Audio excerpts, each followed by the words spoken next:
জলপাইগুড়ির রথযাত্রার কিছু সুন্দর মুহূর্ত আপনাদের কাছে আমি তুলে ধরব।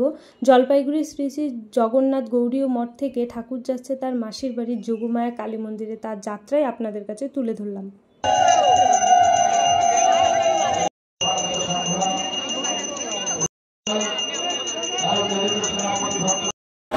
কণ্ঠস্বর শুনতে পাচ্ছ, তুমি যেখানেই থাকো মদনমোহন মন্দিরের গেটে প্রবেশ করার এখানে এসে পরিবারের লোকজনদের সঙ্গে মিলিত হও।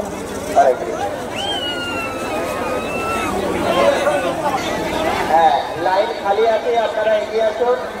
এই লাইনে দাঁড়ান, লাইনটা ঠিক দ্রুত এগিয়ে যাচ্ছে। ওখানে একাধিক কাউন্টার রয়েছে, ওখানে কাউন্টার থেকে খিচুড়ি প্রসাদ দিচ্ছে, আপনারা গ্রহণ করুন এবং আনন্দের সঙ্গে প্রসাদ পান। এবং আমাদের আজ হইতে 9 দিন ব্যাপী অর্থাৎ শ্রী শ্রী জগন্নাথ দেবের পুনর্যাত্রা। জয় জগন্নাথ।